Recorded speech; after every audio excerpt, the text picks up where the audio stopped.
నమస్తే Vishwas TV news కి స్వాగతం. ముందుగా ముఖ్యాంశాలు. బీహార్లో మరోసారి కూలిన గంగా నదిపై నిర్మిస్తున్న తీగల వంతెన ఇప్పటికీ ఇది మూడోసారి. సిద్దిపేటలో అర్ధరాత్రి హైడ్రామా. హరీష్ రావు రాజీనామా చేయాలంటూ వెలిసిన ఫ్లెక్సీలతో రాజుకున్న వివాదం. భారతదేశ జెండా గొప్పతనం అంటే ఇదేనేమో. బీహార్లో మరో వంతెన కూలిపోయింది. ముఖ్యమంత్రి నితీష్ కుమార్ కలల ప్రాజెక్టుగా చెప్పుకునే గంగా నదిపై నిర్మిస్తున్న తీగల బ్రిడ్జిలోని ఒకవైపు భాగం కూలి నదిలో కొట్టుకుపోయింది. అయితే అదృష్టవశాత్తు ఎవరికి ఎలాంటి ప్రమాదం జరగలేదు.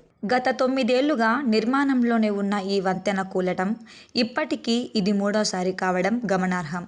నిర్మాణంలో ఉండగానే ఈ వంతెన పదే పదే కూలిపోతుండటంతో నిర్మాణ నాణ్యత, ప్రాజెక్టుపై అనేక ప్రశ్నలు తలెత్తుతున్నాయి. సీఎం కలల ప్రాజెక్టు అయిన ఈ తీగల వంతెన వరుసగా కూలిపోతుండటంతో ప్రజలు తీవ్ర అసంతృప్తి వ్యక్తం చేస్తున్నారు. 2014లో ప్రారంభమైన దీని నిర్మాణం ఇప్పటికీ పూర్తి కాకపోవడంపై ఆందోళన వ్యక్తం చేస్తున్నారు. నిర్మాణం ఎప్పుడు పూర్తవుతుందో తెలియడం లేదంటూ ప్రజలు అసహనం వ్యక్తం చేస్తున్నారు. ఇంతకీ ఈ వంతెన తమకు అందుబాటులోకి వస్తుందా అంటూ ప్రశ్నిస్తున్నారు. మరోవైపు వంతెన కూలిన ఘటనపై ప్రాజెక్టు బాధ్యత వహించే నిర్మాణ సంస్థ SK Singla constructions private limited ఎలాంటి వివరణ ఇవ్వలేదు. తెలంగాణ అసెంబ్లీ ఎన్నికల సందర్భంగా రైతులకు రుణమాఫీ చేస్తామని కాంగ్రెస్ ఎన్నికల్లో హామీ ఇచ్చింది. కాంగ్రెస్ ఆ ఎన్నికల్లో గెలిచి అధికారంలోకి రావడంతో ప్రధాన ప్రతిపక్షం బీఆర్ఎస్ కాంగ్రెస్ను టార్గెట్ చేసుకుని రుణమాఫీ అంశంలో ఇరుకున పెడుతూ వచ్చింది. ఖచ్చితంగా రుణమాఫీ అమలు చేయలేరని, అలా చేస్తే తాను రాజీనామాకు సిద్ధమంటూ బీఆర్ఎస్ నేత మాజీ మంత్రి హరీష్ రావు సవాల్ సైతం విసిరారు. అయితే రుణమాఫీని ఆగస్టు 15 నాటికి అమలు చేసి చూపిస్తామని చెప్పినట్లుగానే తెలంగాణ కాంగ్రెస్ అధ్యక్షుడు రేవంత్ రెడ్డి రుణమాఫీని అమలు చేశారు. తాజాగా ఈ వ్యవహారంపై కాంగ్రెస్, బీఆర్ఎస్ మధ్య విమర్శలు, ప్రతి విమర్శలు కొనసాగుతున్నాయి. ఇచ్చిన మాట ప్రకారం రైతులకు 2 లక్షల రూపాయల రుణమాఫీ చేశామని కాంగ్రెస్ చెబుతుండగా, చెప్పిన హామీని అమలు చేయకుండా కోతలు పెట్టి మోసం చేశారని బీఆర్ఎస్ చెబుతోంది. రుణమాఫీ చేయడానికి ముందు విసిరిన సవాళ్లను ఇప్పుడు కాంగ్రెస్ గుర్తు చేస్తోంది.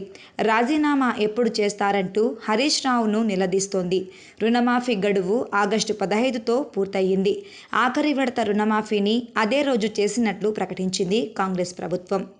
దేశ చరిత్రలో ఎవరూ ఎప్పుడు చేయని విధంగా రుణమాఫీని అమలు చేసి చూపించామని తెలంగాణ కాంగ్రెస్ అధ్యక్షుడు రేవంత్ రెడ్డి చెబుతున్నారు.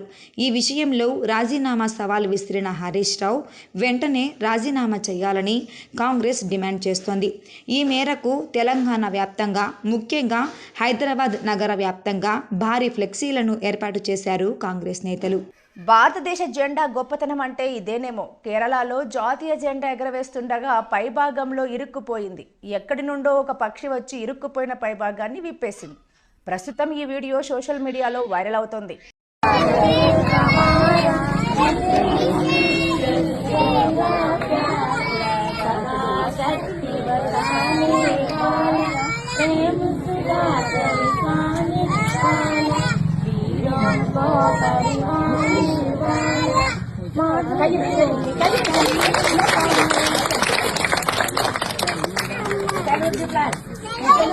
దేశవ్యాప్తంగా డాక్టర్ల సమ్మెలో భాగంగా కొత్తకోటలోని సామాజిక ఆరోగ్య కేంద్రం వద్ద వైద్య సిబ్బంది వినూత్నంగా ముఖానికి నల్ల మాస్కులు ధరించి క్యాండిళ్లతో నిరసన చేపట్టారు. ఈరోజు ముఖ్యంగా కొత్తకోట సిహెచ్సి హాస్పిటల్ నందు అందరము డాక్టర్స్, సిబ్బంది అందరము ప్రొటెస్ట్ చేస్తున్నాం. నాట్ ఓన్లీ కొత్తకోటే కాదు, త్రూఅవుట్ ఇండియా, ఆంధ్రప్రదేశ్, బీహారు, మహారాష్ట్ర అంతా, ఇండియా అంతా ప్రొటెస్ట్ చేస్తున్నాం. దీనికి కారణం ఏమంటే, కోల్కత్తాలోని ఒక లేడీ డాక్టర్ మౌమితా అనే అమ్మాయిని ఆగస్టు 9వ తేదీన రేప్ చేసి, బ్రూటలీగా మర్డర్ చేసి చంపేస్తున్నారు. సో దానికి ప్రొటెస్ట్ కోసం ఈరోజు భారతదేశంలో అందరూ డాక్టర్లు, స్టాఫ్, హాస్పిటల్ అంది సేవలన్నీ బంద్ చేసి ప్రొటెస్ట్ చేస్తున్నాం. ఈరోజు ఒక డాక్టర్కి, లేడీ మహిళా డాక్టర్కే అని చెప్పడం లేదు మేము, ఒక ఆడపడుచుకు కూడా, ఒక ఆడవాళ్ళని కూడా, మా ఇంట్లో అక్క చెల్లెలు ఉంటారు, కూతుర్లు ఉంటారు, రేపు వాళ్ళు డాక్టర్స్ ఇదైనా కూడా సేఫ్టీ అనేది ముఖ్యం. ఒక ఆసుపత్రిలో కోల్కతాలో ఇది రేప్ చేసి మర్డర్ చేసినందువల్ల దేశవ్యాప్తంగా దీన్ని ఖండిస్తున్నాం. సో ఈరోజు కొత్తకోట హాస్పిటల్లో దీన్ని ప్రొటెస్ట్ చేస్తున్నాం. ముఖ్యంగా బి కొత్తగూడలో ఈ నిరసన తెలియజేయడం ముఖ్య సారాంశం ఏమంటే, కోలకత్తాలో ఒక వైద్య విద్యార్థిని పైన దౌర్జన్యం చేసి గ్యాంగ్ రేప్ జరిగి మర్డర్ చేయడం జరిగింది. ఈ ప్రస్తుతము బేటీ పడావో దేశ్ బచావో అనే నినాదంతో దేశం ముందుకెళ్తున్న తరుణంలో, ముందుకు తీసుకెళ్లాలా అనే తరుణంలో ఇట్లాంటి అసాంఘిక కార్యక్రమాలు, ఇట్లాంటి సంఘటనలు జరగడం అనేటువంటిది చాలా దురదృష్టకరము. మెయిన్గా అమ్మాయిలకు ప్రొటెక్షన్ లేకుండా పోతుంది. వర్కింగ్ ప్లేస్లలో ధైర్యంగా చదువుకోవాలి, పిల్లలు జాబులు చేయాలి, ఇబ్బంది లేకుండా వాళ్ళు సక్సెస్ అవ్వాలి అనే తరుణంలో ఇట్లాంటి సంఘటనలు జరగడం అంటే చాలా బాధాకరమైన విషయము. వర్కింగ్ అంటే హాస్పిటల్లో కానీ అది ఎక్కడైనా కూడా మనకు రక్షణ లేకుండా పోతుంది. ఈ రక్షణ కల్పించాలని, తర్వాత పోలీస్ ప్రొటెక్షన్ అట్లాంటివి మనకు ప్రొవైడ్ చేయాలని ప్రభుత్వాన్ని కోరుతున్నాము. ఇట్లాంటి సంఘటనలు మళ్ళీ జరగకుండా నేరస్తులను కఠినంగా శిక్షించాలని మా సైడ్ నుంచి, మా కొత్తకోట మెడికల్ సైడ్ నుంచి, హాస్పిటల్ తరపు నుంచి కోరుకుంటున్నాము. అంతే, ధన్యవాదములు. అనకాపల్లి జిల్లా అనకాపల్లి ఏపీయూడబ్ల్యూజే 67వ వార్షికోత్సవ వేడుక సందర్భంగా మండలంలోని గోపాలపురం గ్రామంలోని ఎంపీయూపీ పాఠశాలల్లో జిల్లా కలెక్టర్ విజయకృష్ణన్ శనివారం మొక్కలు నాటారు. ఏపీయూడబ్ల్యూజే అనుబంధ సంస్థ అనకాపల్లి ప్రెస్ క్లబ్ ఏర్పాటు చేసిన కార్యక్రమంలో కలెక్టర్ మాట్లాడుతూ, పర్యావరణ పరిరక్షణకు, మానవాళికి స్వచ్ఛమైన గాలి అందించడానికి మొక్కలు ఎంతో అవసరమని, వాటి పరిరక్షణ మన బాధ్యత అని అన్నారు. ఏపీయూడబ్ల్యూజే 67వ వార్షికోత్సవ సందర్భంగా మీడియా సోదరులకు శుభాకాంక్షలు అందజేశారు. అనంతరం పాఠశాలలో ఏపీయూడబ్ల్యూజే అనకాపల్లి ప్రెస్ క్లబ్ సభ్యులు విద్యార్థులకు స్వీట్లు పంపిణీ చేశారు. ఈ కార్యక్రమంలో పాఠశాల ప్రధానోపాధ్యాయురాలు కొమ్మోజు సత్యవేణి, ఉపాధ్యాయులు పోలమర శెట్టి విజయ్ కుమార్, ఏపీయూడబ్ల్యూజే రాష్ట్ర కార్యవర్గ సభ్యులు మద్దాల రాంబాబు, జిల్లా సహాయ కార్యదర్శి ఎల్లపు వెంకటరమణాజీ, ప్రెస్ క్లబ్ కార్యదర్శి చాగంటి సర్వారావు, సభ్యులు బొద్దపు కిరణ్ కుమార్, జనార్దన్, కొనతాల గంగాధర్, దుల్లా కృష్ణ, నారపల్లి శ్రీను తదితరులు పాల్గొన్నారు. అన్నదమ్ముల ఐక్యతతో తల్లిదండ్రుల పేర్లు పెట్టి సేవలు అందించడం అభినందనీయమని Kakinada rural MLA, city MLA Nanaji కొండాబాబులు తెలిపారు. కాకినాడ జిల్లా స్పోర్ట్స్ మైదానం విడియాలవారి వీధి పీజీఆర్ టవర్స్ ఆపోజిట్ వద్ద నూతనంగా ఏర్పాటు చేసిన మనీ మల్టీ స్పెషాలిటీ క్లినిక్ను మరియు సుదర్శన్ అసోసియేట్స్ను వారు రిబ్బన్ కట్ చేసి ప్రారంభించారు. ఈ సందర్భంగా సిటీ ఎమ్మెల్యే కొండబాబు మాట్లాడుతూ, అన్నదమ్ముల ఐక్యతతో ముందుకు పోతూ పెద్ద కుమారుడు డాక్టర్ కె సునీల్ కాంత్ అమ్మ పేరున మనీ మల్టీ స్పెషాలిటీ డెంటల్ క్లినిక్గా, తమ్ముడు ప్రముఖ ఇంజనీర్ కె చైతన్య కుమార్ తండ్రి పేరున సుదర్శన్ అసోసియేట్స్గా రెండూ ఒక దగ్గర పెట్టి ప్రజలకు తక్కువ ఖర్చుతో సేవలు అందించడం అభినందనీయమని సిటీ ఎమ్మెల్యే వనమాడి కొండబాబులు కొనియాడారు. అనంతరం డాక్టర్ కె సునీల్ కాంత్ మాట్లాడుతూ, మా డెంటల్ క్లినిక్ యందు పళ్లకు కావలసిన అన్ని రకాల అత్యాధునిక వైద్యం తక్కువ ఖర్చుతో అందించడం జరుగుతుందని తెలిపారు. అనంతరం ప్రముఖ ఇంజనీర్ కె చైతన్య కుమార్ మాట్లాడుతూ, సుదర్శన్ అసోసియేట్ ద్వారా ఇండ్ల నిర్మాణం, ప్లాన్లు తదితర సౌకర్యాలను అందుబాటు ధరలోనే అందిస్తున్నామని తెలియజేశారు. మా ఈ కార్యక్రమానికి ముఖ్య అతిథులుగా వచ్చిన rural MLA Pantham Nanaji, Kakinada smart city MLA Vanamadi కొండబాబులకు ప్రత్యేకమైన కృతజ్ఞతలు, ధన్యవాదాలు తెలిపారు. ఈ సందర్భంగా వారిని దుశ్శాలువాలతో పుష్పగుచ్చం ఇచ్చి జ్ఞాపకం అందించి ఘనంగా సత్కరించడం జరిగింది. ఈ కార్యక్రమంలో కె సుదర్శన్ రావు, మణికుమారి దంపతులు, ప్రముఖ న్యాయవాది దయానందరాజు, సర్పంచ్ ఉమా సతీష్, జనసేన నాయకులు కోటిపల్లి శ్రీను, గోపాల్, ర్యాలీ సతీష్, పండు, ఎం సుబ్రహ్మణ్యం మరియు కిల్లాడి కుటుంబ సభ్యులు, కూటమి సభ్యులు, నాయకులు, అభిమానులు పాల్గొన్నారు. ప్రారంభించుకున్నాం, చాలా సంతోషం. ఈరోజు ఇటువంటి క్లినిక్లు రావడం చాలా అవసరం. ఎందుకంటే ఈ మధ్య చాలా ఎక్కువ పేషెంట్లు డెంటల్ ప్రాబ్లంతో ఎక్కువ ప్రాబ్లమ్స్ వస్తున్నాయి. అలాంటిది గతం కంటే ఇప్పుడు లేటెస్ట్ టెక్నాలజీ వచ్చింది. అంతా కూడా ఆ టెక్నాలజీని అందిపుచ్చుకుని కొత్తదనంతో ఈరోజు డెంటల్ క్లినిక్ ఏర్పాటు చేసినటువంటి సోదరులకి, అదేవిధంగా హాస్పిటల్ యజమానానికి, సిబ్బందికి అందరూ కూడా నాకు శుభాకాంక్షలు తెలియజేసుకుంటూ, భవిష్యత్తులో ఒక మంచి క్లినిక్గా పేరు తెచ్చుకోవాలని ఆశిస్తూ శుభాకాంక్షలు తెలియజేస్తున్నాను.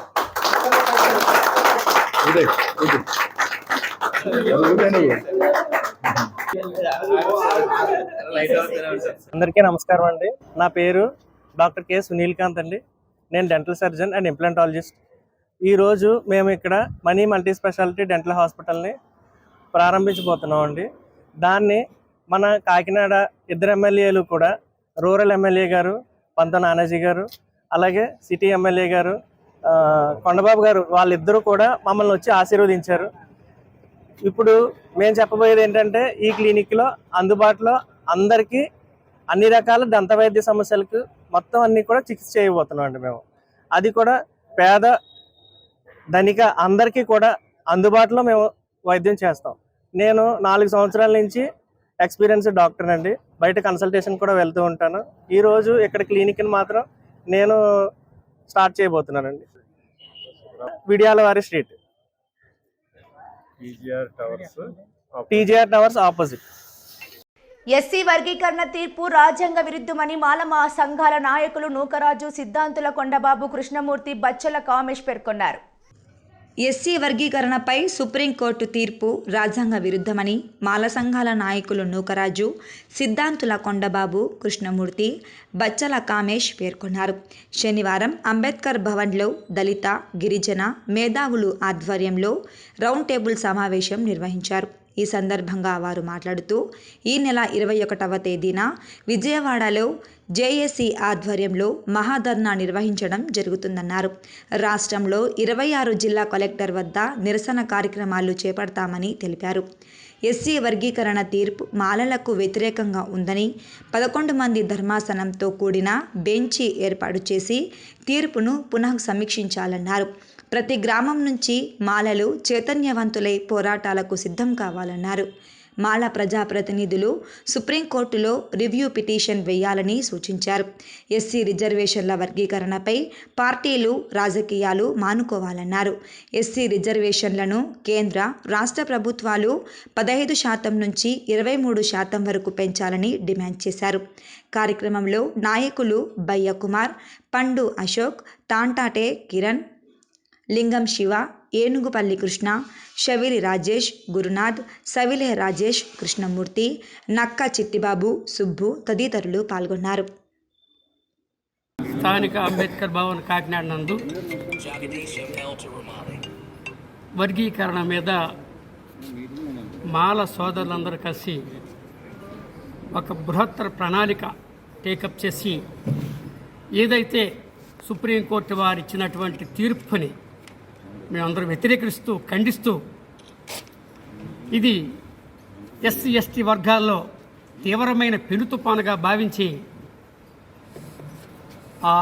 ఆ తీర్పు ఉపసంహరించే వరకు కూడా ఈ మాల సంఘాలు అన్నీ కూడా ఏకమై ఒకే తాటిపైకి వచ్చి దాని మీద పిల్లేయడానికి, అదే కాకుండా ఈ రాష్ట్రంలో ఉన్నటువంటి మాల సోదరులందరూ కూడా ఒక జేఏసీగా ఏర్పడి తదుపరి కార్యక్రమాన్ని తీసుకోవడానికి మేమందరం ఇక్కడ కూర్చున్నాము. అదే ఈరోజు కాకినాడ జిల్లా సంబంధించి ఒక జేఏసీ అన్ని సంఘాలతోటి, అన్ని మాల వాహనాలు కలిపి ఒక సంయుక్తమైనటువంటి జేఏసీని ఏర్పాటు చేసుకుని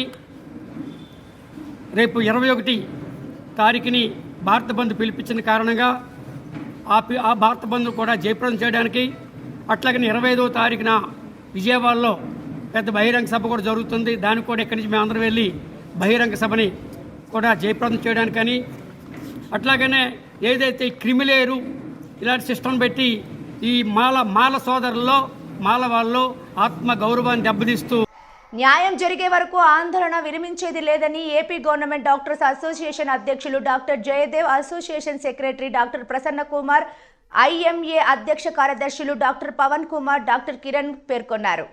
తమకు భద్రత కల్పించాలని కాకినాడలో Andhra Pradesh government doctors association, IMA, జూడా సంయుక్తంగా డాక్టర్లు, వైద్య కళాశాల జూనియర్ వైద్యులు శనివారం రోడ్డెక్కి భారీ ప్రదర్శన నిర్వహించారు. వీరికి వివిధ సంఘాల నాయకులు మద్దతు తెలిపారు. కాకినాడ ప్రభుత్వ ఆసుపత్రి నుండి జిల్లా కలెక్టరేట్ వరకు ర్యాలీ నిర్వహించారు. అనంతరం జిల్లా అధికారులకు వినతి పత్రం అందజేశారు. ఈ సందర్భంగా ఏపీ గవర్నమెంట్ డాక్టర్ అసోసియేషన్ అధ్యక్షులు doctor Jayadev, association secretary doctor Prasanna Kumar, IMA అధ్యక్ష కార్యదర్శులు డాక్టర్ పవన్ కుమార్, డాక్టర్ కిరణ్ మాట్లాడుతూ కోల్కతాలో జూనియర్ వైద్యురాలిపై అత్యాచారం జరిగిన ఆర్జేకర్ ఆసుపత్రిలో అర్ధరాత్రి దుండగులు విధ్వంసం సృష్టించడం అత్యంత దారుణమన్నారు. సిబిఐకి కేసు అప్పగించినా పురోగతి కనిపించడం లేదన్నారు. తమకు న్యాయం జరిగే వరకు ఆందోళన విరమించేది లేదని స్పష్టం చేశారు. ప్రజల ప్రాణాలను కాపాడేందుకు వైద్య వృత్తిలోకి వస్తే తమ ప్రాణాలకే రక్షణ కరువైందన్నారు. ఆసుపత్రిలో సర్వీసులతో పాటు ప్రైవేట్ ఆసుపత్రులు బంద్ చేయడం జరిగిందన్నారు. తమకు న్యాయం జరిగే వరకు పోరాటం ఆగదని తెలిపారు. ఈ నిరసన కార్యక్రమంలో వైరా సంఘం అధ్యక్షులు doctor Rammohan, doctor Amurthavalli, doctor GS Murthy, doctor Satyanarayana, Lions Satyanarayana తదితరులు పాల్గొన్నారు. అయినా సరే ఎవరు కూడా సరిగ్గా దీన్ని ఖండించకపోవటం, వాళ్ళని చట్టపరమైన చర్యలు తీసుకోవాలని ముందుకు రాకపోవడం చాలా దురదృష్టకరం. ఇంకోటి ఏంటంటే, సాక్షాత్తు ఓ మహిళ ముఖ్యమంత్రిగా ఉన్న రాష్ట్రంలో ఒక మహిళా డాక్టర్కే రక్షణ లేదంటే ఈ దేశంలో పరిస్థితి ఎలా ఉందో మనం ఆలోచించాలి. దీన్ని బట్టి మనం ఏం చేయాలంటే రాష్ట్ర ప్రభుత్వాల మీద, కేంద్ర ప్రభుత్వాల మీద కూడా మనం ప్రెషర్ పెంచాలి. ఏంటంటే నాన్ బెయిలబుల్ వారెంట్ లాంటిది అనమాట. అంటే వీళ్ళకి ఏంటంటే ఒక చట్టం తీసుకురావాలి. మహిళల మీద ఎవరైనా సరే ఇలాంటివి చేస్తే, వాళ్ళు ఎంత పెద్దవాళ్ళైనా సరే వాళ్ళకి నాన్ బెయిలబుల్ వారెంట్ ఇచ్చి వాళ్ళని వెంటనే అరెస్ట్ చేయాలి. అలా చేస్తే ఇలాంటి చట్టాలు ఇంప్లిమెంట్ చేస్తున్నాయి. ఎందుకంటే మన రాజ్యాంగంలో చాలా చట్టాలు ఉన్నాయి, అన్ని బలమైనవే, కానీ అవి ఎవరు కూడా దాన్ని బలోపేతం చేయడానికి లోక్సభ, రాజ్యసభ సభ్యులు వాళ్ళంతా కూడా ముందుకు రావాలి. తర్వాత నేషనల్ వైడ్ ఒక పెద్ద కమిషన్ లాంటిది పెట్టి చాలా మంది మమ్మల్ని ఒకటే ప్రశ్న అడుగుతున్నారు, సార్ మీరందరూ ఒక పెద్ద యాజిటేషన్ చేస్తున్నారు, నేషనల్ వైడ్ చేస్తున్నారు, దీనికి what is the end point అని చెప్పి, what is the result you are expecting, వాళ్ళందరూ అదే పాయింట్ అడుగుతున్నారు. మేము చాలా సింపుల్ వెరీ ఫ్యూ పాయింట్స్ మీకు చెప్తానండి. మాకేం కావాలంటే మాకు డ్యూటీల్లో పనిచేస్తున్న డాక్టర్లకి మినిమం ఫెసిలిటీస్ కావాలి, అంతకంటే ఎక్కువ మేమే అడగట్లా. ఎందుకంటే వాళ్ళకి పడుకోవడానికి ఒక మంచం, వాళ్ళకి సెక్యూర్గా ఉండడం కోసం చెప్పేసి ఒక రూము. చాలా చోట డ్యూటీ డాక్టర్స్కి రూమ్స్ బాగాలేవు, వాళ్ళ తాలూకా తలుపులు బాగాలేవు. మీరు చూస్తే not only this medical college, చాలా మెడికల్ కాలేజీల్లో, హాస్పిటల్స్లో నైట్ డ్యూటీస్లో డాక్టర్స్ వెళ్ళాలంటే లైట్స్ సరిగా పనిచేయవు. అంటే ఒక అర్ధరాత్రి మనం కానీ సింగిల్గా డ్యూటీకి వెళితే మన డ్యూటీ డాక్టర్స్ తాలూకా పరిస్థితి ఒక్కసారి ఊహించుకోండి.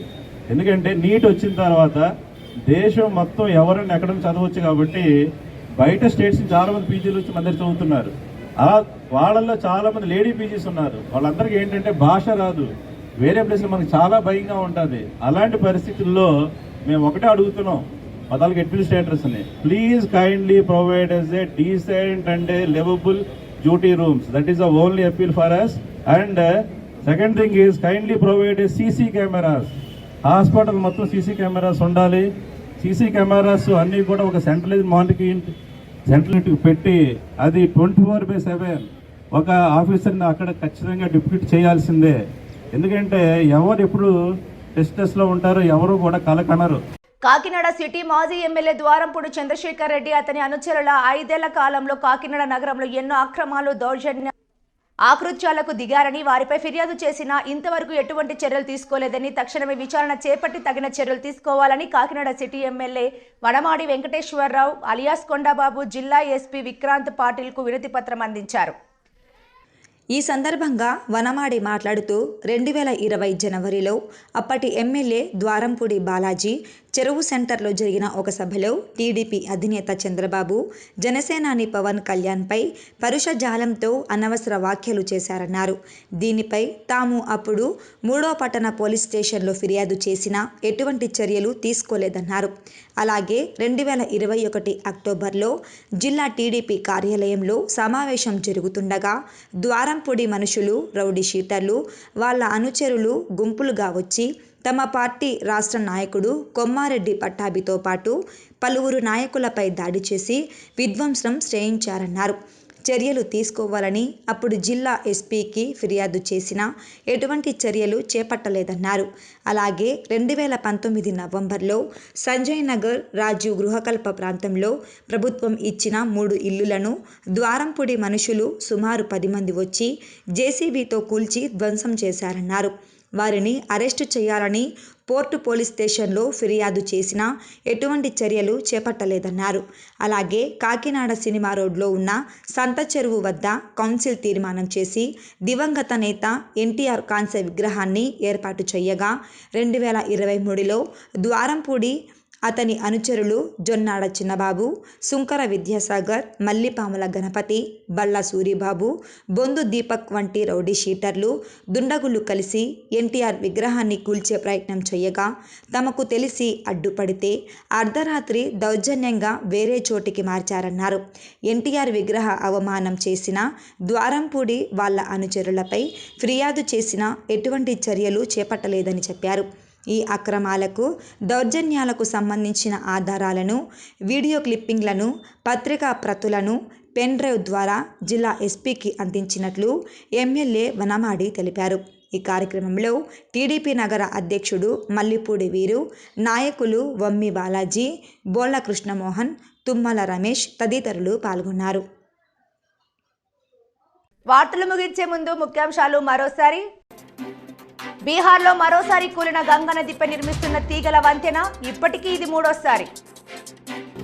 సిద్దిపేటలో అర్ధరాత్రి హైడ్రామా, హరీష్ రావు రాజీనామా చేయాలంటూ వెలిసిన ఫ్లెక్సీలతో రాజుకున్న వివాదం. భారతదేశ జెండా గొప్పదనం అంటే ఇదేనేమో. ఈ వార్తలు ఇంతటితో సమాప్తం. నమస్కారం.